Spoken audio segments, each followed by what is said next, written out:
Hi ఎలా ఉన్నారు? I hope అందరూ బాగున్నారు అనుకుంటున్నాను. వెనమ్ ది లాస్ట్ డాన్స్ ఇది వెనమ్ సిరీస్ లో వచ్చిన మూడో సినిమా. మూవీ చాలా బాగుంటుంది. వీడియో లాస్ట్ వరకు చూడండి. అలాగే వీడియో నచ్చితే వీడియోని లైక్ చేసి ఛానల్ ని సబ్స్క్రైబ్ చేసుకోండి.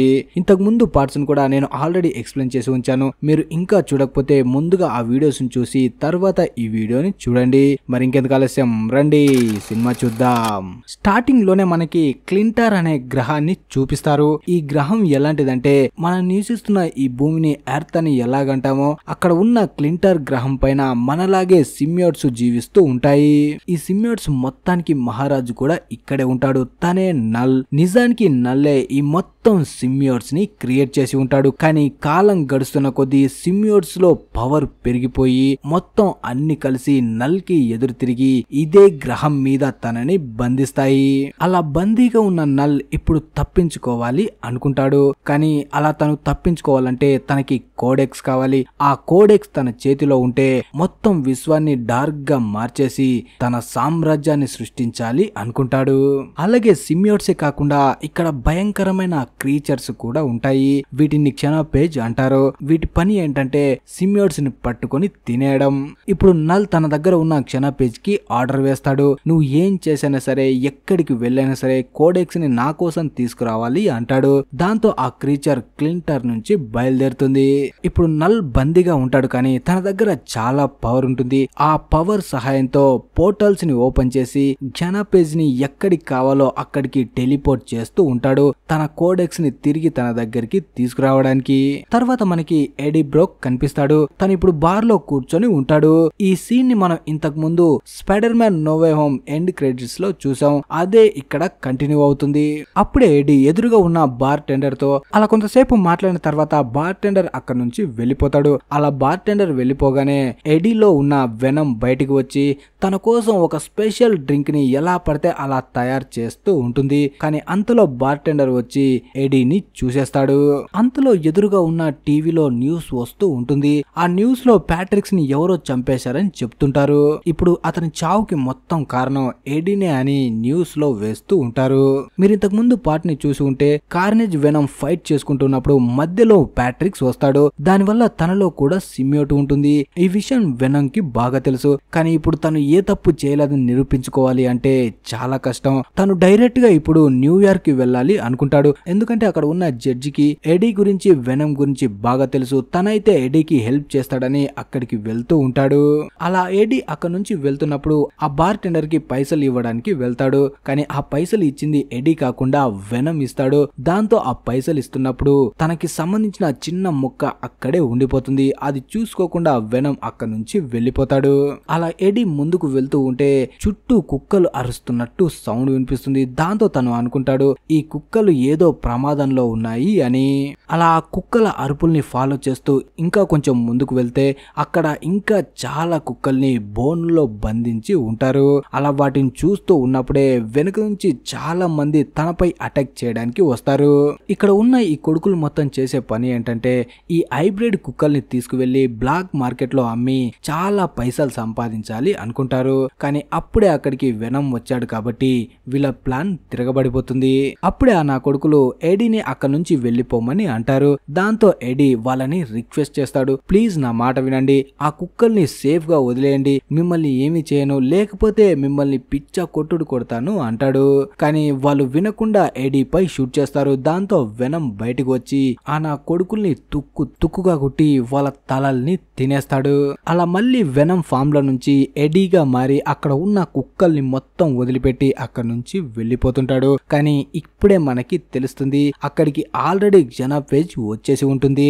అది ఎడీ వెనమ్ గా మారినప్పుడు తనని చూసేస్తుంది. అప్పుడే తనకి తెలిసిపోతుంది ఎడీలో కూడా వెనమ్ ఉంది అని. కానీ అది వెనమ్ గా మారినప్పుడు మాత్రమే గుర్తుపట్టగలదు. కానీ ఈ విషయం ఎడీకి తెలీదు. అలా నార్మల్ గా మారి అక్కడ నుంచి నడుచుకుంటూ వెళ్ళిపోతాడు. కానీ ఇక్కడే ఇంకో విషయం కూడా తెలుస్తుంది. ఎవరో అక్కడ ఉన్న సీసీటీవీ కెమెరా ద్వారా ఎడీని కనిపెడుతూ ఉంటారు. అప్పుడే ఆ వ్యక్తి అందరితో అంటాడు, ఎడీ మనకి దొరికేశాడు, తనని ఎట్టి పరిస్థితుల్లో వదిలిపెట్టకూడదు అని. అలా తను డైరెక్ట్ గా జనరల్ రాక్స్ కి కాల్ చేస్తాడు. తను వెంటనే వెనమ్ ఏ బార్ నుంచి అయితే బయటికి వచ్చాడో ఆ బార్ దగ్గరికి వస్తాడు. అప్పుడే రాక్స్ ఆ బార్ టెండర్ దగ్గరికి వెళ్లి, ఇంతకు ముందే ఈ బార్ నుంచి ఒకడు బయటికి వెళ్ళాడు కదా, వాడి గురించి నీకేం తెలుసు, వాడు ఎలా ఉంటాడో చెప్పు అంటాడు. అప్పుడు ఆ బార్ టెండర్, వాడు చూడ్డానికి భయంకరంగా ఉన్నాడు, వాడికి చాలా చేతులు కూడా ఉన్నాయి అంటాడు. అలాగే రాక్స్ కి వెనమ్ ముక్క ఒకటి అక్కడే పడిపోయింది కదా, దాన్ని చూసి వెంటనే ట్యూబ్ లో బంధించి అక్కడి నుంచి తీసుకువెళ్లిపోతాడు. తర్వాత మనకి డాక్టర్ పెయిన్ కనిపిస్తుంది. తను ఏరియా 51 కి ఇన్ఛార్జ్ అయి ఉంటుంది. ఈ ఏరియా 51 గురించి మనం రియల్ లైఫ్ లో కూడా చాలా కథలు విన్నాం కదా, అదే ఏరియా 51 కి తను ఇన్ఛార్జ్ గా ఉంటుంది. అప్పుడే రాక్స్ తనకు దొరికిన ఆ వెనమ్ కి సంబంధించిన చిన్న ముక్కను తీసుకుని ఏరియా 51 కి వస్తాడు. లోపలికి వచ్చాకే మనకి ఇక్కడ ఏం జరుగుతుందో మొత్తం తెలుస్తుంది. ఈ ఏరియా 51 లో మొత్తం భూమిపై ఎన్ని సిమ్యూట్స్ ఉన్నాయో అన్నిటిని ఇక్కడ బంధించి ఉంచుతారు. అలా ఇప్పుడు రాక్స్ తను తీసుకువచ్చిన వెనమ్ ముక్కని పెయిన్ కి ఇస్తాడు. అలా ఇద్దరు కలిసి లోపలికి ఇంకొక వ్యక్తిని కలవడానికి వెళ్తారు. ఈ వ్యక్తిలో కూడా సిమ్యూట్ ఉంటుంది. అతను ఎవరో కాదు, ప్యాట్రిక్సే అయి ఉంటాడు. లాస్ట్ పార్ట్ ఎండింగ్ లో కార్నేజ్ కి వెనమ్ కి ఫైట్ జరుగుతున్నప్పుడు మధ్యలో ప్యాట్రిక్స్ వచ్చి చనిపోతాడు. కానీ రాక్స్ ఈ పార్ట్ లో చెప్పేది ఏంటంటే, ఆల్రెడీ ప్యాట్రిక్స్ కార్నేజ్ ఫైట్ లో చనిపోయాడు, కానీ అక్కడ ఏం జరిగింది, ఆ బీభత్సానికి కారణం ఏంటో తెలుసుకోవడం కోసం చనిపోయిన ప్యాట్రిక్స్ లోకి సిమ్యూట్ ని పంపించి మళ్ళీ ప్యాట్రిక్స్ ని బతికించాము అంటాడు. అంటే చనిపోయిన వ్యక్తిని బతికించే శక్తి కూడా సిమ్యూట్స్ కి ఉంది అన్నమాట. ఇప్పుడు ప్యాట్రిక్ లో ఉన్న సిమ్యూట్ బయటికి వచ్చి ఇక్కడ ఉన్న వాళ్ళకి చెప్తుంది, మీరు పెద్ద ప్రమాదంలో పడబోతున్నారు. నల్ బందీ నుంచి తప్పించుకోవడం కోసం చాలా జనాఫేజ్ ని ఈ భూమిపైకి పంపించాడు. తనకి కావాల్సింది కోడెక్స్. ఆ కోడెక్స్ తను దక్కించుకుంటే మొత్తం ప్రపంచాన్ని చీకట్లో కలిపేస్తాడు అంటాడు. ఈ విషయం ఇక్కడ బందీగా ఉన్న సిమ్యూట్ కి ఎలా తెలుసు అంటే, అన్ని సిమ్యూట్స్ మైండ్ తో కనెక్ట్ అయి ఉంటాయి. అలాగే జనాపేజ్ కూడా కనెక్ట్ అయి ఉంటుంది. అన్ని సిమ్యూట్స్ స్కెనాపేజ్లు మొత్తం మైండ్ తో కనెక్ట్ అయి ఉంటాయి. ఎందుకంటే వీటన్నిటిని నల్లే తయారు చేశాడు కాబట్టి. అందువల్ల ఈ సిమ్యూట్ కూడా అన్ని విషయాలు తెలిసి డాక్టర్ పెయిన్ కి చెప్తుంది. తర్వాత ఎడీ కనిపిస్తాడు మనకి. తను ఎలాగైనా సరే ఫాస్ట్ గా న్యూయార్క్ వెళ్ళాలని ఫ్లైట్ ని పట్టుకొని వెళ్తూ ఉంటాడు. కానీ అంతలో ఒక జనాపేజ్ అక్కడికి వచ్చి తనపై అటాక్ చేస్తుంది. ఇక్కడ జనాపేజ్ కి వెనమ్ కి మధ్య అదిరిపోయే ఫైట్ ఉంటుంది. కాకపోతే జనాపేజ్ చాలా పెద్ద సైజు లో ఉండడం వల్ల వెనమ్ ని పిచ్చ కొడుతుంది. దాంతో జనాపేజ్ చేతిలో తను చస్తానని అర్థం చేసుకుని వెంటనే అక్కడి నుంచి పారిపోవడానికి ట్రై చేస్తాడు. అప్పుడే వెనమ్ తెలివిగా ఆలోచించి తను ఒక పారాషూట్ లా మారి ఎడీని తీసుకొని అక్కడి నుంచి కిందకి దూకేస్తాడు. అలా జనాపేజ్ నుంచి తప్పించుకుంటాడు. అలా దాని నుంచి తప్పించుకున్న తర్వాత ఎడీ వెనమ్ ని అడుగుతాడు, అసలు ఆ భయంకరమైన క్రీచర్ ఏంటి, అది మనల్ని ఎందుకు చంపాలనుకుంటుంది అని. అప్పుడే వెనమ్ నేను స్టార్టింగ్ లో చెప్పిన అన్ని విషయాలు ఎడీకి చెప్తాడు. నల్లే క్లింటర్ పై 2 రకాల స్పీషెస్ ని సృష్టించాడు. ఒకటి సిమ్యూట్స్, ఇంకొకటి క్షణాపేజ్. రోజులు గడిచే కొద్దీ సిమ్యూట్స్ మొత్తం నల్లుకి ఎదురు తిరిగి బంధించాయి. ఇప్పుడు తను ఆ బంది నుంచి తప్పించుకోవడం కోసం క్షణాపేజ్ ని ఈ ప్రపంచంలోకి పంపించేశాడు. అప్పుడే ఎడీ అవి ఇక్కడి కిందకు వచ్చాయి, మనల్నే ఎందుకు చంపాలనుకుంటున్నాయి అంటాడు. దానికి వెనమ్ నల్ కి కోడెక్స్ కావాలి, ఆ కోడెక్స్ తో తను తప్పించుకోవాలనుకుంటున్నాడు అంటుంది. అంటే ఈ కోడెక్స్ గురించి మీకు అర్థమయ్యేలా చెప్తాను. ఈ సిమ్యూట్స్ ఎవరినైనా హోస్ట్ ని ఎంచుకొని వాళ్ళలో కనెక్ట్ అయినప్పుడు ఇద్దరు ఒకటైపోతే అంత మంచిగానే ఉంటుంది. ఒక్కొక్కసారి సిమ్యూట్స్ హోస్ట్ ని ఎంచుకున్నప్పుడు కనెక్టివిటీ ప్రాబ్లం వల్ల హోస్ట్ అయినా చనిపోవచ్చు, లేకపోతే సిమ్యూట్స్ అయినా చనిపోతుంది. కానీ ఈ రెండింటికి బదులుగా హోస్ట్ చనిపోతే తనని బతికించే పవర్ సిమ్యూట్ కి వచ్చింది. అంటే ఎడీ చనిపోయినప్పుడు వెనమ్ తనని బతికించింది కదా, అప్పటి నుంచి వాళ్ళ పవర్ పెరుగుతూ వాళ్ళిద్దరూ కలిసిపోయారు. ఈ కలిసిపోవడం వల్లనే కోడెక్స్ డెవలప్ అవుతుంది. ఇక్కడే ఇంకో మతలబ్ కూడా ఉంది. ఇప్పుడు ఎడీ బ్రోక్ తనలా ఉన్నాడు అంటే ఆ కోడెక్స్ జనాపేజ్ కి అస్సలు కనిపించదు. కానీ ఎడీ బ్రోక్ లోకి వెనమ్ వచ్చి తను వెనమ్ ఫామ్ లో ఉన్నప్పుడు మాత్రమే తన మెడలో ఉన్న ఆ కోడెక్స్ క్షణాపేజ్ కి కనిపిస్తుంది. అందుకే తను వెనమ్ రూపంలో ఉన్నప్పుడు మాత్రమే తనపై అటాక్ చేస్తుంది.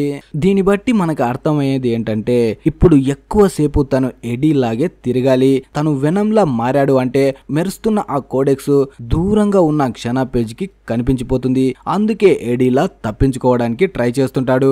ఇలా వెనమ్ చెప్పింది మొత్తం విన్న తర్వాత ఎడీకి కూడా అర్థమవుతుంది. దాంతో తను ముందుకు వెళ్తూ ఉంటే తనకు ఒక హార్స్ కనిపిస్తుంది. తన లోపలికి వెనం వస్తే క్షణాపేజ్ కి తెలిసిపోతుంది. కానీ ఈ గుర్రం లోపలికి వస్తే తెలియదు కదా అని వెనం వెంటనే ఆ గుర్రం లోపలికి వెళ్ళిపోతాడు. అలా వెనం హార్స్ లోపలికి వెళ్ళగానే చాలా పవర్ఫుల్ గా మారిపోతాడు. వెంటనే ఎడీని తీసుకొని అక్కడి నుంచి వెళ్ళిపోతాడు. ఇలా ముందుకు వెళ్తూ ఉన్నప్పుడే సడన్ గా ర్యాక్స్ సోల్జర్స్ వచ్చి ఎడీపై అటాక్ చేస్తారు. దాంతో వాళ్ళ నుంచి తప్పించుకోవడం కోసం గుర్రం లోపల ఉన్న వెనం అక్కడి నుంచి నీళ్ళలోకి వెళ్ళిపోతాడు. ఆ నీళ్ళలోకి వెళ్ళిన తర్వాత ఒకసారి చేపలా మారతాడు, ఒకసారి కప్పలా మారతాడు. అలా రకరకాలుగా మారుతూ వాళ్ళ నుంచి తప్పించుకొని వెళ్తూ ఉంటాడు. ఎంత తప్పించుకున్నా సరే వెనంలా మాత్రం మారడు. ఎందుకంటే ఆ కోడెక్స్ వల్ల క్షణాపేజ్ కి తెలిసిపోతుంది కాబట్టి. అందుకే ఎడీ నార్మల్ గానే అక్కడ నుంచి తప్పించుకొని వెళ్ళిపోతాడు. అలా కొంత దూరం వెళ్ళిన తర్వాత తనకి ఒక ఫ్యామిలీ కనిపిస్తుంది. ఈ ఫ్యామిలీలో ఉన్న వ్యక్తి పేరు మార్టిన్. అప్పుడే మార్టిన్ ఎడీతో అంటాడు, నేను నా ఫ్యామిలీని తీసుకొని ఏరియా 51 కి వెళ్తున్నాను. అక్కడ ఏలియన్స్ ఉన్నాయంట కదా, వాటిని నేను నా ఫ్యామిలీ కలిసి చూడడానికి వెళ్తున్నాం అంటాడు. దానికి ఎడీ సరే వెళ్ళండి, కానీ నన్ను న్యూయార్క్ లో వదిలిపెట్టండి, నేను అక్కడ నుంచి వెళ్ళిపోతాను అంటాడు. అలా ఎడీని కూడా వాళ్ళ వ్యాన్ లో ఎక్కించుకొని అక్కడ నుంచి బయలుదేరతారు. తర్వాత ఆ ఫ్యామిలీతోనే కొంతసేపు మాట్లాడుకుంటూ అలా న్యూయార్క్ వరకు వస్తారు. మార్టిన్ ఫ్యామిలీ ఎడీని అక్కడ వదిలిపెట్టి వెళ్ళిపోతారు. కానీ ఇప్పుడు తన డ్రెస్ మొత్తం పాడైపోయి ఉంటుంది. అందుకే అక్కడే సూట్ వేసుకొని ఉన్న ఒక వ్యక్తి దగ్గరికి వెళ్లి తనపై అటాక్ చేసి ఆ సూట్ ని ఎడీ వేసుకొని అక్కడి నుంచి బయలుదేరతాడు. ఇప్పుడు న్యూయార్క్ లో పోలీసులందరూ ఎడీ కోసమే వెతుకుతూ ఉంటారు. దాంతో వాళ్ళ నుంచి ఎలాగైనా తప్పించుకోవాలని పక్కన ఉన్న కెసినో లోపలికి వెళ్లి అక్కడ గేమ్స్ ఆడుతూ ఉంటాడు. ఆ గేమ్స్ ఆడేది మొత్తం లోపల ఉన్న వెనమే అయి ఉంటాడు. అలా ఆడుతూ ఆడుతూ మొత్తం పైసల్ని తగలబెడతాడు. అలా తను ఆ క్యాసినోలో ఉన్నప్పుడే అప్పుడే అక్కడికి మిస్ చైన్ కనిపిస్తుంది. ఈ చైన్ ని మనం పార్ట్ 1, 2లో సూపర్ మార్కెట్ లో చూసాం కదా, తనే ఇప్పుడు వెనం దగ్గరికి వస్తుంది. వెంటనే తనని అక్కడ నుంచి చైన్ ఇంటికి తీసుకువెళ్తుంది. అక్కడ ఇద్దరు కలిసి డాన్స్ చేస్తుంటారు. ఇప్పుడు ఎడీ కాకుండా వెనం బయటకు వచ్చి చైన్ తో డాన్స్ చేస్తూ ఉంటాడు. ఇప్పుడు వెనంలా మారాడు కాబట్టి తన ఉన్న లొకేషన్ క్షణాపేజ్ కి తెలిసిపోతుంది. వెంటనే అక్కడికి వస్తుంది. అప్పుడు ఎడీ నార్మల్ ఫామ్ లోకి వచ్చి అక్కడ నుంచి తప్పించుకోవాలి అనుకుంటాడు. కానీ అంతలో ర్యాక్స్ వాళ్ళు వచ్చి ఎడీని బంధించి ఏరియా 51 కి తీసుకువెళ్తారు. అలాగే ఎడీలో ఉన్న వెనం ని కూడా సపరేట్ చేసి తనని కూడా బంధించి ఏరియా 51 కి తీసుకువెళ్తారు. ఒక పక్క వీళ్ళని తీసుకువెళ్తూ ఉంటే ఇంకో పక్క ఏరియా 51 కి మార్టిన్ ఫ్యామిలీ కూడా వస్తారు. అలా ర్యాక్స్ వాళ్ళు ఎడీని ఏరియా 51 లోకి తీసుకువచ్చిన తర్వాత ప్యాట్రిక్స్ లో ఉన్న సిమియోట్ వాళ్ళతో చెప్తుంది, మీరు వీళ్ళిద్దరిలో ఎవరినో ఒకరిని చంపేయాలి, లేదంటే ఇద్దరు ఒకటైనప్పుడు ఆ కోడెక్స్ గురించి నల్ కి తెలిసిపోతుంది. అది తనకి దొరికిందంటే మొత్తం ప్రపంచాన్ని తన కంట్రోల్లోకి తీసుకుంటాడు అంటుంది.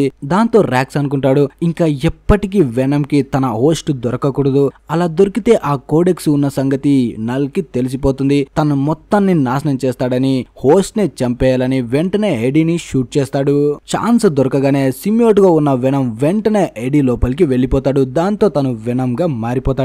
అలా తను వెనం గా మారగానే తను ఉన్న లొకేషన్ క్షణాపేజ్ కి తెలిసిపోతుంది. వెంటనే అది ఏరియా 51 కి వచ్చి అటాక్ చేయడం మొదలు పెడుతుంది. ఇక్కడే డాక్టర్ పెయిన్ కూడా ఒక అద్భుతమైన పని చేస్తుంది. ఏంటంటే ఏరియా 51 లో ఎన్నైతే సిమియోట్స్ బందీగా ఉన్నాయో అన్నిటిని బయటికి రిలీజ్ చేస్తుంది. ఎందుకంటే అవి బయటికి వచ్చి అక్కడ ఉన్న వాళ్ళ లోపలికి వెళ్లి వెనం కి హెల్ప్ చేయాలి అని. అలా అన్ని బయటకు వచ్చి అక్కడ ఉన్న వాళ్ళ లోపలికి వెళ్లి వెంటనే క్షణాపేజ్ పై అటాక్ చేయబోతుంటాయి. కానీ క్షణాపేజ్ చాలా పవర్ఫుల్, అందుకే తనపై అటాక్ చేస్తున్న అన్ని సిమియోట్స్ ని తినేస్తూ ఉంటుంది. అప్పుడే వెనం కూడా ఎలాగోలా అక్కడ నుంచి తప్పించుకొని కొంత దూరం వచ్చేస్తాడు. కానీ అప్పుడే తనకి తెలుస్తుంది మార్టిన్ ఇంకా తన ఫ్యామిలీ కూడా ఏరియా 51 లోకి వచ్చారు అని. ఇప్పుడు తను నార్మల్ గా ఉన్నాడు కాబట్టి వాళ్ళకి హెల్ప్ చేయలేడు. అందుకే తను వెనం గా మారి ఆ ఫ్యామిలీకి హెల్ప్ చేయడానికి వెళ్తాడు. దాంతో క్షణాపేజ్ కి తెలిసిపోతుంది. వెంటనే తనపై అటాక్ చేయడానికి వస్తుంది. దాంతో ఇప్పుడు ఎలాగైనా సరే క్షణాపేజ్ ని ఓడించాలని అక్కడ ఉన్న మొత్తం సిమియోట్స్ ని వెనం తనలో కలిపేసుకుంటాడు. దాంతో తను పవర్ఫుల్ గా మారతాడు. అలా క్షణాపేజ్ కి తనకి మధ్య అదిరిపోయే ఫైట్ జరుగుతుంది. ఈ ఫైట్ జరుగుతూ ఉన్నప్పుడే ఆల్రెడీ తను ఉన్న ఈ లొకేషన్ గురించి నల్ కి సిగ్నల్ ఇచ్చి ఉంటుంది. దాంతో నల్ పోర్టల్ ఓపెన్ చేసి ఇంకా చాలా క్రీచర్స్ ని ఇక్కడికి పంపిస్తాడు.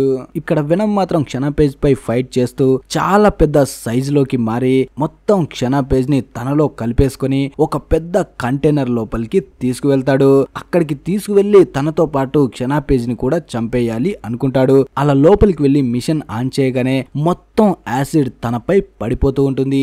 అలా పడిపోతున్నప్పుడు ఆ క్రీచర్ ని తనతో పాటు అక్కడే ఉంచుకొని లోపల ఉన్న ఎడీని మాత్రం బయటికి పంపించేస్తాడు. ఎందుకంటే ఎడీకి ఏమీ అవ్వకూడదు అని. అక్కడే మనకి డాక్టర్ పెయిన్ కూడా కనిపిస్తుంది. డాక్టర్ పెయిన్ దగ్గర ఇంకొక సిమియోట్ ఉంటుంది. ఆ సిమియోట్ డాక్టర్ పెయిన్ తో కలిసిపోయి అక్కడ ఉన్న అందరినీ ప్రాణాలతో కాపాడి తీసుకువెళ్తుంది. అలా వాళ్ళు అక్కడ నుంచి తప్పించుకొని పోగానే ఆ ఏరియా 51 మొత్తం పెద్దగా బ్లాస్ట్ అయ్యి మొత్తం నాశనం అవుతుంది. ఇందులోనే అన్ని జనా పేజీలు కూడా చనిపోతాయి. ఇందులోనే వెనమ్ కూడా చనిపోయాడు కాబట్టి ఎడీ చాలా గాయపడి ఉంటాడు. అందుకే తనని మనం హాస్పిటల్లో చూస్తాం. అప్పుడే కమిషనర్ అక్కడికి వచ్చి ఎడీతో అంటాడు, నీ వల్లే పెద్ద ప్రమాదం నుంచి తప్పించుకొని అందరం ప్రాణాలతో బయటపడ్డాం. అందుకే ఇప్పటి వరకు నీపై ఎన్ని కేసులు అయితే ఉన్నాయో అన్నిటిని నేను ఎత్తేస్తున్నాను, నిన్ను ఫ్రీగా చేసేస్తున్నాను అంటాడు. ఇక తర్వాత ఎడీ హాస్పిటల్ నుంచి వచ్చాక నార్మల్ లైఫ్ ని గడుపుతూ ఉంటాడు. కానీ తనకి ఎప్పుడు వెనమే గుర్తుకు వస్తూ ఉంటాడు. తనతో జరిగిన అన్ని విషయాలని గుర్తు చేసుకుంటూ ఉంటాడు. అలా ఈ మూవీ ఎండ్ అవుతుంది. ఈ మూవీకి 2 క్రెడిట్ సీన్లు ఉన్నాయి. ఒకటి పోస్ట్ క్రెడిట్, ఇంకొకటి end credit. Post credit scene లో మనం నల్ ని చూస్తాం. అప్పుడే నల్ అంటాడు, ఈ కోడెక్స్ ఎక్కడ దొరుకుతుందో నాకు ఇప్పుడు తెలిసిపోయింది. అక్కడికి వెళ్లి వెనమ్ ని చంపి కోడెక్స్ ని తీసుకువస్తాను అంటాడు.